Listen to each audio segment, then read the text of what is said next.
Hello and welcome everyone to our series on panels focusing on different career paths and opportunities available to folks with degrees in biological anthropology. This is being organized by the Biological Anthropology Women's Mentoring Network, also known as BA Women. Thank you so much for joining us today. I know it's early, especially for the Americans in the group, or Canadians, I guess, anyone on the Western Hemisphere, but we have 4 different time zones represented by our panelists and hosts today. So thanks for making concessions, everyone. So today we have 3 wonderful panelists joining us to discuss their journeys and experiences with forensic anthropology. Our past panels have focused on museums, science communication, and data science. Our programming is entirely funded by voluntary contributions. So if you enjoy this content and find it helpful, and you're in a position to make a donation, no matter how small, you can go to BAWMN, that's bawomen.org, and click donate. On the website under professional resources, you can find recordings of our past panels, and you can also find online profiles of a number of our colleagues who have trained in biological anthropology, who are pursuing different alt-act careers. Just a reminder that the first portion of this panel will be a more formal discussion between the panelists and the hosts, which is myself, Rachel Parash, and Maya Seychelles, chair of BA Women. This part is going to be recorded and made available on our website. So I'll kindly ask you to remain on mute during this portion of the panel. If you would like to ask questions of our panelists directly, please hold off until the Q&A session, which will not be recorded. Some of the questions may get answered in the course of the conversation among our panelists. So without further ado, today we have the pleasure of talking to Davette Gadison, who's the forensic coordinator for the South Caucasus International Committee of the Red Cross in Armenia. Deborrah Pinto, an identified case manager and forensic anthropologist at the Harris County Institute in Houston, Texas. And Phoebe Stubblefield, the interim director and research assistant scientist for the University of Florida's C.A. Pound Human Identification Lab. So I'll now pass the mic to our panelists and ask them to give us some more background on who they are and what they do. So Deborah, would you like to start us off? Sorry, took a minute to unmute. Hi, everyone. My name is Deborah Pinto, and I am the unidentified case manager and forensic anthropologist at the Harris County Institute of Forensic Sciences in Houston, Texas. So basically, we are the medical examiner for a county that has about a little over 4 million residents. So we get quite a few cases, about 4,500 or so a year, autopsies and external exams. Our agency is a multidisciplinary one in that we have 2 major components, the medical examiner services and then the crime lab services. And the medical examiner is forensic investigations, pathology, anthropology, histology, photography. We also have a quality management division that oversees the entire agency. And then in our crime lab, we have forensic genetics, which is our DNA lab, drug chemistry, toxicology, firearms, and trace evidence. So we're a pretty large agency. I think we're close to 300 staff members. So I'm going to start off with telling you a little bit more about my education and then tie into how I got here. So I have a bachelor's of science from the University of Toronto with a double major in human biology and biological anthropology. So my goal initially starting undergrad was to go to medical school. And then I took an anthropology class my first year, completely loved it, and then picked up anthropology as a major. And after that, I went and did my master's in anthropology at Florida Atlantic University, where I did some anatomy courses as well. And then I did my doctorate at the Ohio State University with a minor in human anatomy. So after I did that, so we have Toronto to Boca Raton to Columbus, Ohio. I moved to New York City, where I did a 1 month, actually it was supposed to be 1 month, but ended up being 3 months with their visiting scientist program. There I worked with Dr. Christian Crowder, where initially it was just the visiting scientists, going through the entire program, getting to see what they do, but also did some research with him in bone histology, which was what my dissertation research focused on. And then from there, because I worked with him, and I'd worked with him previously because my PhD advisor was also on his dissertation committee, to just kind of get a sense of the networking that needs to happen. So I ended up then getting a postdoc position at the University of Toronto, working with Dr. Crowder's PhD advisor. And I continued my research with him in New York City and stayed there for about 6 months. And then when I was done there, I ended up going back to Canada and taught at a university for about 9 months. And then along the way, a postdoc training program opened up in Harris County. And so I was always interested in forensic sciences, and I did 1 or 2 cases, but I never really got a true sense of what forensic anthropology was until I got the postdoc fellowship in Harris County.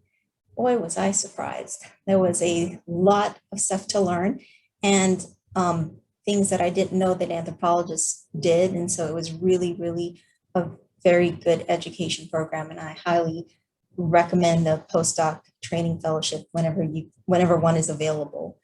One of the surprises, my first surprise that I had when I started was day 2 of my fellowship. I got a 2 a.m. phone call. There was a house fire. Never seen a charred body, never seen a house fire, never had to wake up at 2 a.m. in the morning to go to work. So quite interesting. And, eventually I got used to those calls, and so seen a lot of different cases. So I think that my education here, or my training here at the Harris County, was very, very illuminating. So great that I decided to stay on. So I would really encourage people that are interested in this field to network as best as possible and try and do as many different internships and fellowships and whatever things you can do to kind of meet people and actually see what it is that you're getting into before you decide that this is the field that you want. And then eventually I became board certified in 2017, and I'm actually about to start I just got elected to the board of directors with the American Board of Forensic Anthropology. So, all of this training and all my experiences have kind of brought me to this point, and I'm very grateful for it. So my duties at the agency is, so as the unidentified case manager, I oversee the identification of all the archived cases we've had since 1957 that remain unidentified. So there's about 400 or so of them.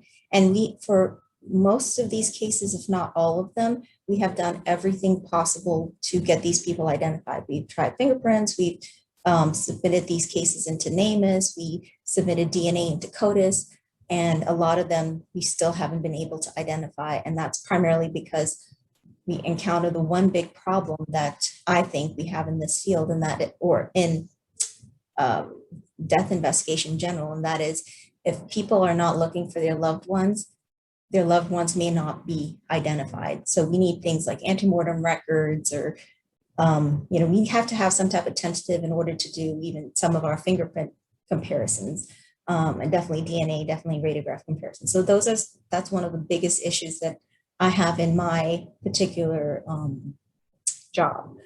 And on the anthropology side, our division, all our anthropologists, we are responsible for scene recovery. So whenever there are skeletal remains, charred remains, some type of complex recovery, we attend. We do most of what we do are autopsy consults, and those are, so again, obviously when you have the skeletons, you do the biological profile, but about 80% of the cases in Harris County are trauma consults. So we do blunt force trauma, sharp force trauma, ballistic, and the big thing that we do in our office is pediatric trauma. So we've done a lot of research on it because we have a lot of cases. I would say since I've been here, I've seen about 800 pediatric cases or so. So that's quite a lot to see in one lifetime. And usually the the pediatric cases didn't really bother me until I became a mother, and then those were the harder ones to handle. So, you know, through working here, eventually something may start to kind of trigger you, and for me, that's the pediatric cases. Let's see. So in both my roles, I spent a lot of time interfacing with law enforcement. The big misconception that a lot of people have is that we work for law enforcement, and we do not. We may work with them. We exchange information, and in terms of identification, I need law enforcement to tell me which missing persons they think that our decedent may be. So we need information from them, and then we provide information to them in order to reach our ultimate goal, which is to get the person identified or to further the death investigation in general. Previously, before I became the unidentified case manager, I was hired officially in Harris County as the training and development coordinator.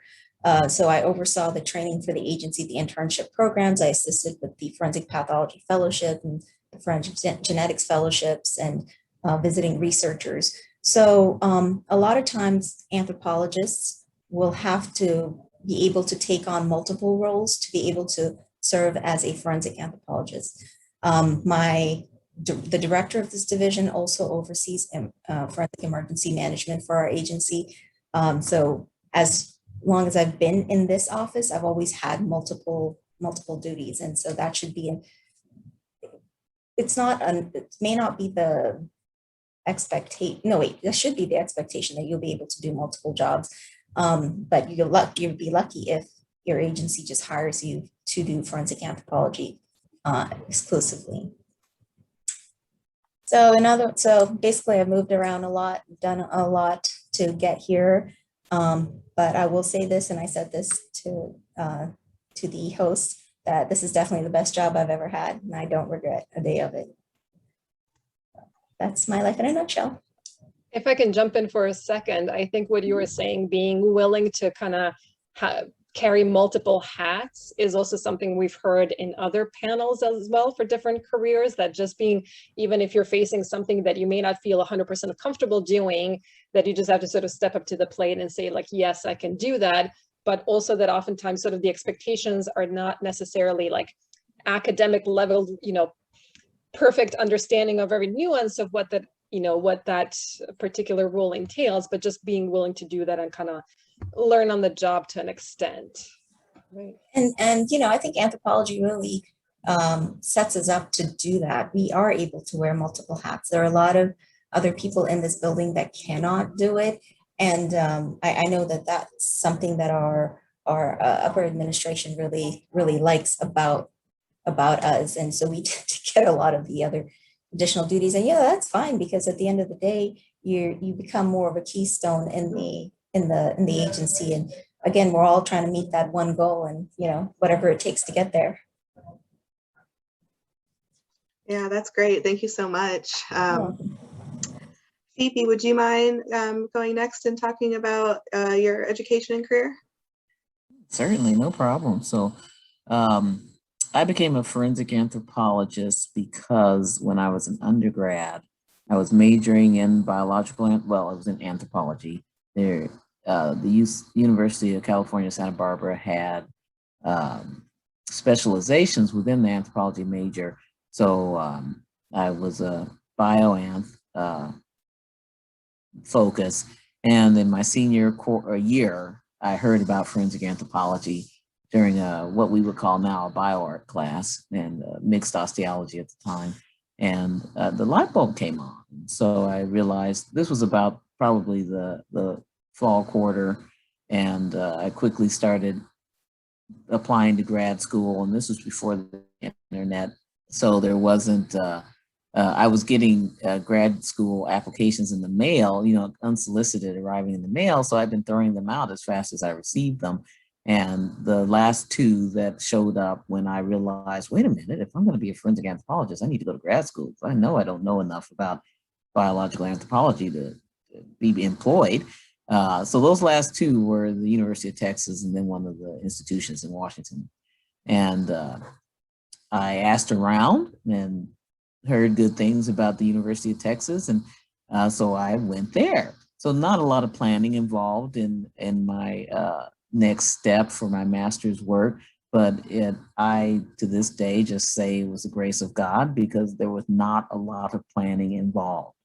And I was the only Black student, I think, in the program at the time, and my personal identity is not strongly focused on Blackness, but it is, like in the top 10 of my identities. So I was aware to some degree that I was just making this up as I went along.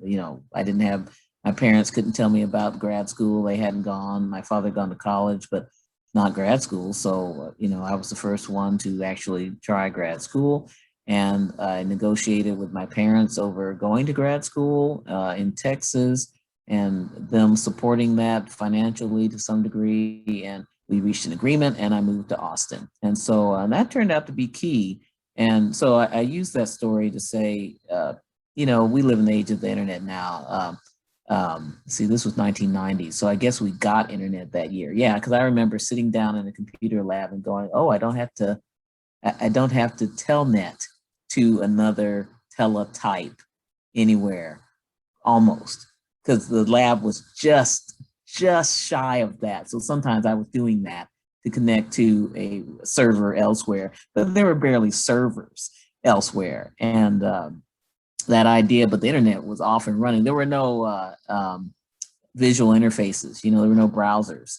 And that world started that year for me. And the idea of connecting with other people hadn't developed. And I wasn't a member of a professional association. I didn't know there was one for physical anthropologists. I didn't know about this concept of professionals. No one told me. And while I was at Texas, someone, my cohort, the people in my cohort were saying, oh, we're going to the physical anthropology meetings. I'm like, what's that?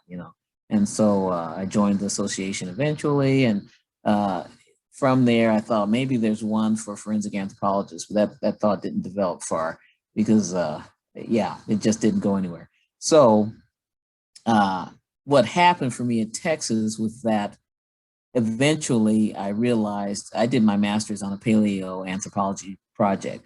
Good. And but I did not want to go into paleoanthropology, and I reassessed my career interests after I finished my master's. Took a year taking a little bit more bioart, and the thing was I took that course with Gentry Steele, and it was still a we say bioart now, we still didn't have that word.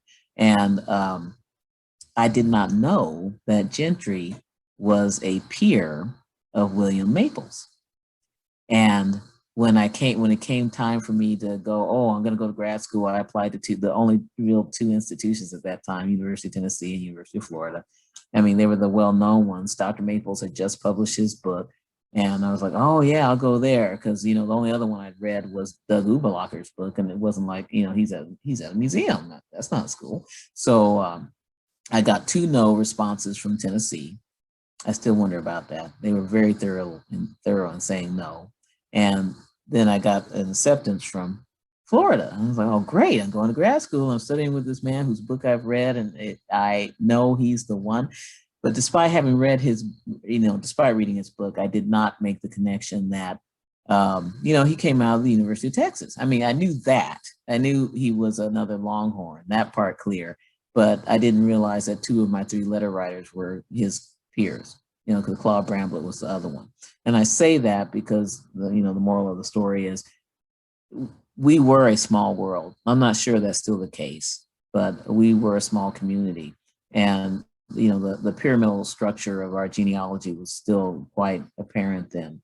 So if you as a budding forensic anthropologist can figure out a way to make a realistic and personal connection with a colleague or peer of your target, if you're that organized, because I'm saying this without having planned my career development thoroughly. I just did not have that basis, So in that context, though, try to have, target letter writers that know the person you're interested in working with. But that means you build relationships with them. You know, I took a class from Gentry, but the letter he wrote for me was more about I attended class in extremis than that I was sane, because, you know, dead people, crazy people, they go together. So he wrote that I was reliable and not insane, you know, essentially. And so did Claude. And they could speak for my sanity because they knew me and I'd worked with them. And so, and my third letter writer was just someone who knew my master's thesis work. And so he could vouch for my academics. And that was constructive letter building, reference building. And that's a route I strongly recommend. And especially as we are a large organization, it's just much, I find to read letters of references, I find it much easier to just interpret them or rely on them if I have a way of knowing the letter writer. So long story short, I ended up at the University of Florida. The C.A. Pound lab had already been established. Addison Pound was a benefactor and that donated the money to build the lab to Dr. Maples. And the lab was built at about 1990-ish. And so by the time I got there in 95, the lab was there, it was running, and we were serving medical examiner districts up throughout the state of Florida, with the exception of the Tampa area and the part of Florida with Florida Atlantic, because Isham was there at Florida Atlantic.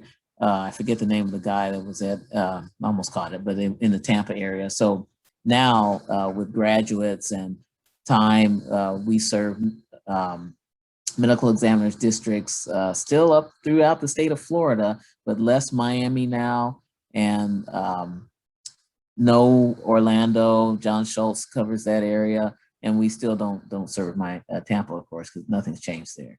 And now we have a colleague in the Panhandle, but we weren't very good at serving the Panhandle area either. So I'm very grateful that Alicia's there. So and Dr. Maples always maintained that Miami needed its own forensic anthropologist, possibly two, because of their caseload. And that's a feature, you know, as Deborah mentioned, how they are working in collaboration with other death investigators and forensic scientists within their institution. So that's a feature that does not exist. That level of in-house collaboration doesn't exist in Florida.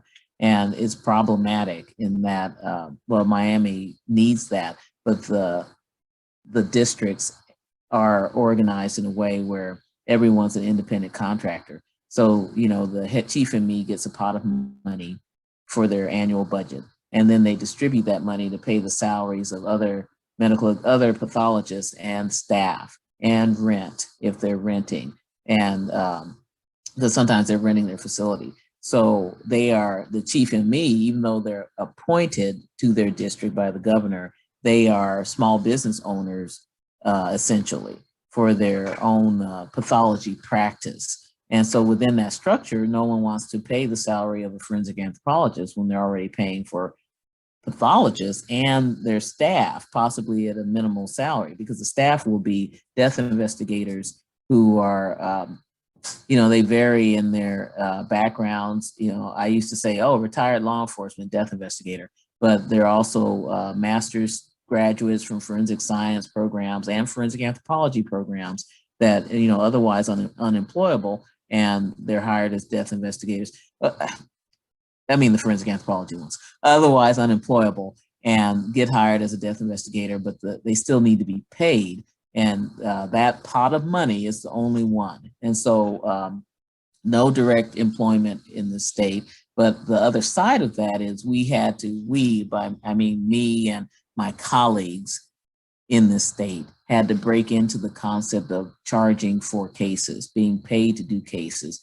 When it was just UF and Florida Atlantic and however Tampa was managed, we clearly had a service mission. And so I bring this up because your job, if you're in academia, your job will tell you if you can have a service mission. So as interim director of the Pound Lab, I'm hired as a non-tenure track research assistant scientist. I knew that was the job when I took it. I had tenure in North Dakota and I gave it up to come here because there are multiple things going on. The anthropology department in North Dakota was dissolving. If you're going to go into academia and anthropology, I strongly recommend you inspect your department to see if it's showing signs of decay, because I will say from my perspective that tenure helps decay happen in anthropology departments because we get comfortable and become resistant to change. And then when enrollment numbers drop, and part of the reason is lack of advertising or presence to the market, undergrads, we don't respond. And I say that as I saw it in North Dakota and I see it happening at Florida as well. And that's, it's kind of like, well, advertise, but no, young faculty advertise, but how can they? They're new, they're energetic, but they have a clear mission to get tenure. So they're getting their grants, they're getting their publications, they're not advertising, they are teaching their courses somewhat. I mean, not the quality of teaching, but they may still have grad students actually teaching instead of them teaching. And without that presence, we're not present to our market. We're not actually marketing ourselves. And that's a weakness of our field currently, but it also creates this professional contrast with our field, forensic anthropology, because forensic anthropology is attractive and automatically advertises itself. It's applied. So you have the conflict of attracting students to an applied field when your colleagues may be not that enthusiastic about applied fields. So assess if you're going into academia, assess the quality of your department if you can. It's still problematic because who doesn't want to have a job? But it's, you can make the long-term plan actually. Like I don't look at my job as I don't want tenure, I want longer contracts because I can really see that there are benefits to being flexible enough to move around. But I say that as a single woman, and I don't have an attachment either. Well, I have an identical twin, I'm attached to her, but I can still move around and do my job in with flexibility of environment. So I could leave tenure and come to non-tenure and follow the mission of my job. But I'm very aware of my job's mission. So be aware of what your contract terms are. My terms are to rebrand the lab. And part of that meant just getting it branded. Like we didn't have a website that was in theme. We're still only slightly better on social media. But the unwritten concept, it was not written, of rebranding was to get a research mission for the Pound Lab. Now you say it's not written, you're a research assistant scientist, how is that not written? But the scope of that research mission not written was NIH type grants. Well, dead people don't provoke NIH type grants. So, but on the other hand, I look at the lab history, there have been no grants, no substantial external grants, and really not any, but there was one Coverdell. So I go, okay, there's been a grant, but there was no research mission whatsoever. And that's because the caseload is just too high. So rebranding has to have a whole other scope because it is reasonable to have a research mission at an academic institution, right? When you're not 100% service. So that part I get, but the strategy to get to that research, any kind of research focus, including any kind, I'll take it, will take steps that I have to consider for this non-tenure track job. So it gets back to what Deborah was talking about with flexibility. If the terms of the job aren't satisfactory, don't take it if you can, or get out of it rapidly before things go poorly. Because I say that because one element of the rebranding wasn't just the research. That's probably 90% of my job's mission. Maintaining the service load is probably 5% to the college. These are my interpretations of the percentages. But the other 5% is that the Pound Lab has a reputation of having bad news and generating bad news for the university. And so, trying to stay self-aware enough of my own mental and physical health such that I don't end up in the same path as all of the previous directors, except Dr. Maples, is a concern. So watch out for your physical and mental health, because I have some loyalty to my institution. It helps that I am a Gator, but I'm employed, so I try to help out with that. So it's not I think it's a strength to be non-tenure track, but that's not for everybody. And if you can rock it, do try to, So I think I'll stop there. Great. Yeah, mental health is definitely very important. And speaking of missions, Davette, do you want to talk about the mission that you're on? Hello. Thank you. Thank you again for inviting me to share my experience and current work with you. Yes, so I'll start briefly what I do now and how I got here. So I'm currently working with the International Committee of the Red Cross, and I'm on sort of like Phoebe mentioned, a contract with the Red Cross, and basically we focus on something called forensic humanitarian action, which I had learned about when I was applying for a position in Geneva. And to be honest, I was actually just looking for a one-year position while I was working on my PhD. So basically I was looking for kind of a pre-doc or something for 1 year so that I can write my dissertation, do something, focus on dissertation, finish that, then apply for a job. But after 2 months of working in Geneva, then I ended up in a contract for longer and getting a sort of dream job before I graduated. So I'm still working on my PhD. So, but basically, working with the ICRC, we have over we have over 90, I think around 100 forensic experts globally now. And basically we address forensic related matters that are linked to humanitarian needs by basically implementing different kinds of programs that require forensic related knowledge and expertise.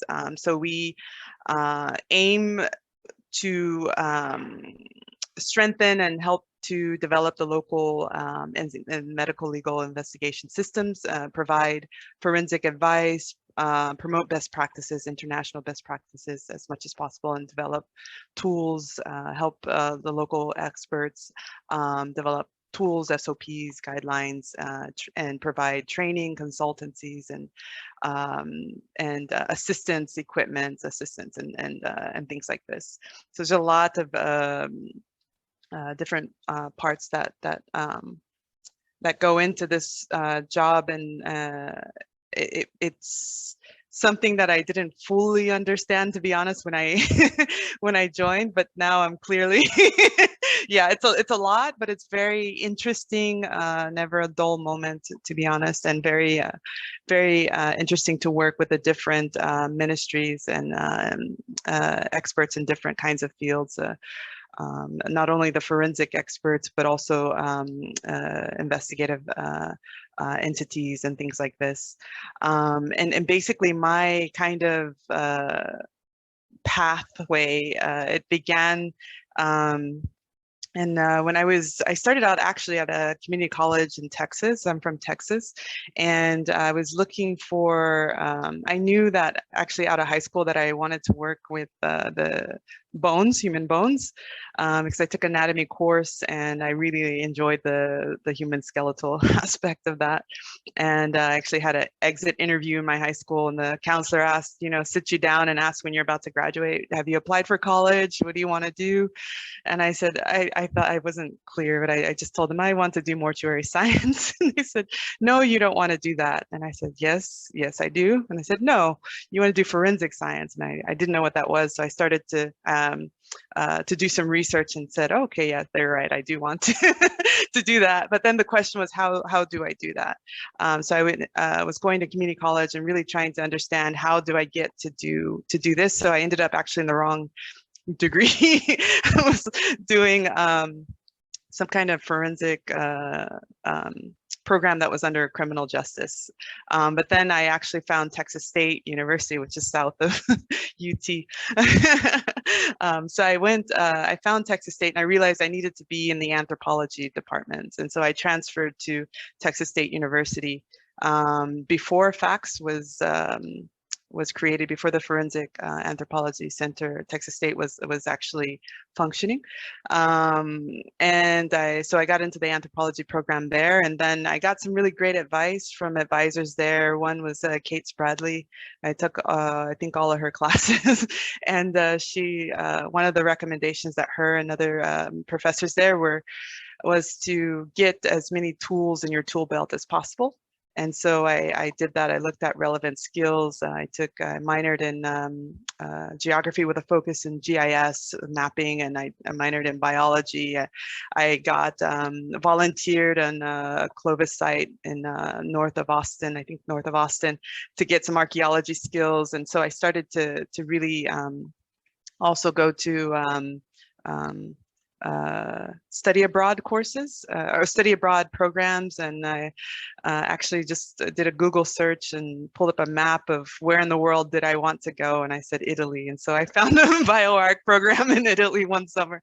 So I went to Italy and and had a really great experience. And that field project is actually still running, and it was good for archaeology and bioarcs. I got a lot of good skills. So I took the advice that was given to me that was very valuable. And I was also, the second to last year of my undergraduate trajectory, the Forensic Anthropology Center opened. And so then I was able to, we were really trying to see how can we volunteer as undergraduates in the center, because it was, they were only letting graduate students, but we were able to begin volunteering and getting hands-on in the actual forensic laboratory there, which was very helpful for us to get some of the basic skills. And so, so that was helpful. And also in undergraduate, started networking, like Phoebe mentioned. It's very important to network. And so I started going to the AAFS, the American Academy of Forensic Sciences, conferences in my undergrad when I could, and actually ended up every year going there. And so I started to experience what it's like and see the research being done, and then I started networking. And so now I have a really large network from starting pretty early on with going to conferences. And then the recommendation that I got in my last year of anthropology is I knew I was going to continue on in graduate school. So I was told, go broader. That and I mean, this is the advice that I was given, and I took that it was better to kind of go through a broader master's program, and then you kind of narrow down and focus for your PhD into what you want to, the discipline that you want to go into. So I actually did a bioarc. I went to Georgia State University, did an anthropology master's there with a focus in bioarchaeology. And I spent a lot of time doing projects in different parts of Peru. So I really had gained a lot of bioarc skills, which then also helped with the forensic fieldwork as well. So after that, I actually found a program that's no longer existing, but it was, at the time I was lucky enough to actually go in my second year of my master's I left school for 1 month to go to Guatemala to work with the FAFG forensic team in Guatemala for 1 month during my master's program, doing forensic field recovery with the team there. So I was very lucky to get that experience. And then after finishing my master's at Georgia State, I then applied for a PhD at Tulane University. I was actually looking for a university where I can be what they call kind of a hybrid bioarc and forensic, and to maintain both of those skills. I was actually going to continue a bioarc PhD, but then decided my end goal was always to go back to forensic. So I had an opportunity to shift my PhD to forensic focus with my advisor there. And so I also was able to spend a month with the Peruvian forensic team in Somalia to do some recovery there as well. So I was always looking for opportunities to get some experience when I could. That would be something that would be valuable for what I wanted to do in the end goal. So I'm still, I have a master's from Tulane and still in the all but dissertation phase of that. And I have a lot of work, so I'm trying to balance this work with finishing my PhD. And so, yeah, so the work that I do now, I think with some of the I think the biggest misconceptions is this CSI effect that that I think impacts us anywhere in any type of forensic role is, I still get a question even recently from experts that are not forensic, but kind of asking, is it true that you can see a little bone? And like, no, sorry. But then also there's kind of this over reliance on the use of DNA, and so we try to really bring awareness and understanding about that, and to use a multi-method approach and things like this. So that's something that that I would say is one of the misconceptions. I have to be honest, I didn't really have any misconceptions about my job, because I was more trying to understand it, all of the aspects of it. And I'm still learning on a daily basis. I was just actually telling a colleague earlier today, I'm still learning every day. There's a lot that goes into this type of work, humanitarian work, that I had never realized. And it's there's so many skills that I'm learning and gaining, and I'm yeah, it's never a dull moment, and I like that. And I think some of the let's say challenging aspects of the role that I have is as a coordinator for this region. I was actually the only forensic covering Armenia, Nagorno-Karabakh, and Azerbaijan, the region here. But recently, after the September 2020 events, I now have a team that I had to put together, and so now I'm having to manage a team of experts and bring stability and really seeing now the programs take off, and trying to manage that and all of the reporting and keep tabs on everything that's going on. It's a lot to do. It's demanding. It's very demanding, and I think there's keeping up with all the different important aspects of the job, and as I mentioned, learning on the job. It's a lot as far as the logistics that go into the work, with being able to acquire and to work with our logistic department to acquire the things that are needed in the time that it's needed to provide to our interlocutors. The finance aspect, the managing the budget for 3 different locations. So 3 logistics, 3 budgets, just also reporting for each of the locations, and providing management the scope and the overview of what's going on and how things are developing, and maintaining the connections with our local interlocutors and actors, and maintaining those relationships and building on those, and addressing the needs that may be there, urgent things that may come up. So it's a lot to manage, but it's I think it's you see your work, and it's very it's important work.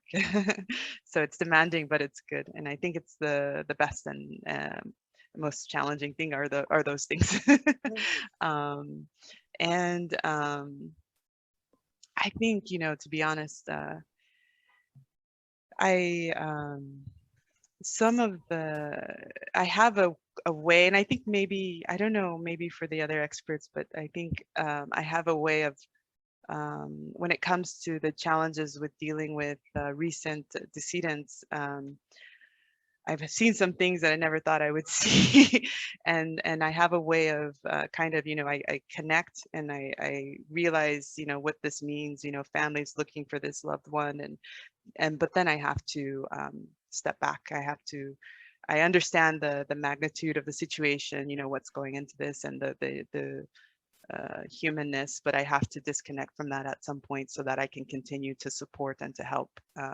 So I have a kind of mechanism where I can turn on and turn off this thing internally to where I can keep my mental as much as possible. But I think, you know, in anyway, I think in the long run, yeah, there's been an impact, especially with this recent events and the things that the recovery of the remains from the you know, the fighting positions and things like this. I've never seen anything like that. And I think it's quite unique even in the forensic realm of things. And it's just interesting. And yeah, there's a lot of hard work that goes into it. And yeah, so that's what I'll say about that. Yeah, I hate to interrupt, but Yeah. we're getting close to the hour, and I know we want to be able to save some time for questions. I wish we had 3 more hours because you all have, you know, answered our preliminary questions just so thoroughly and wonderfully. And I know that I personally have about a dozen more questions for each of you. But before we turn off the recording into the Q&A session, I know that all 3 of you talked about how extensively you have moved for your careers. And we did have one question come in before through email about people who are tied to their location and are not able to move. So do you have any advice for people who are looking for jobs in the forensic field when they're not able to move based on where available jobs are? And it's whoever wants to answer, just go ahead and jump in. I mean, what I've seen here in Florida, I've noticed that, you know, the graduates of Dr. Falsetti and Dr. Warren have dispersed throughout the state. And part of that is a population level, but at least one graduate moved back to the area that she was from.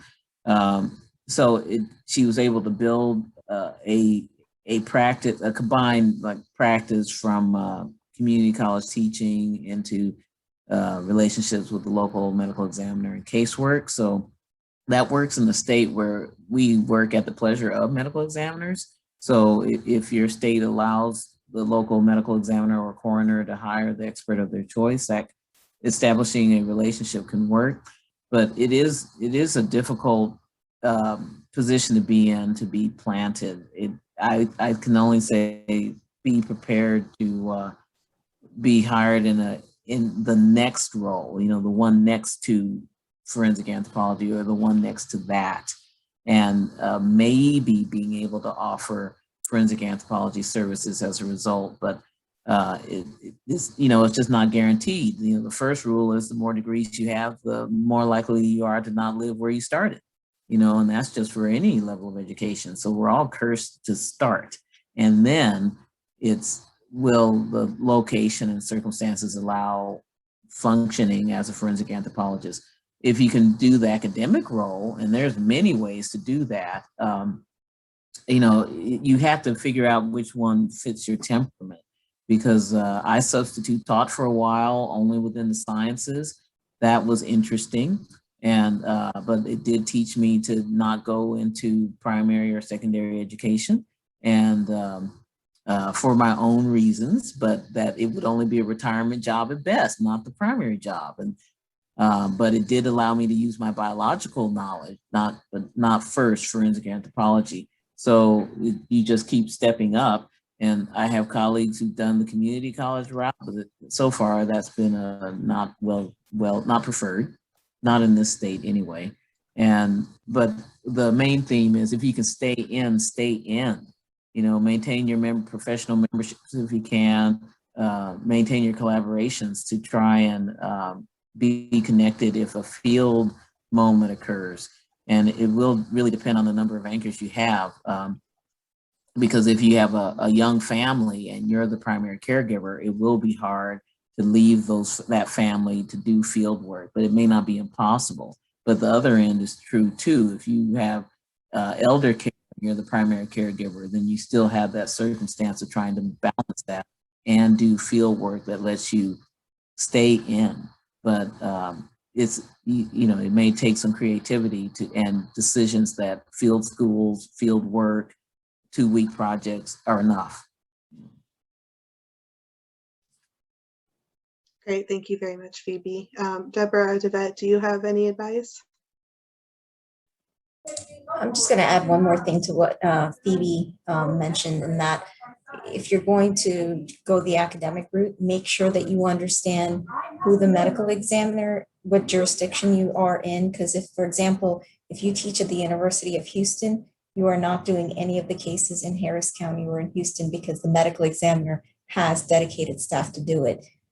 We have jurisdiction legally. We are the only authority allowed to do that. So you want to also make sure that if you're approaching the medical examiner, you want to do that coming from a very educated, informed position, because if you say something that's incorrect, you're automatically discounting yourself. So, you know, be able to, even if you can't do the work in your jurisdiction, maybe the neighboring county.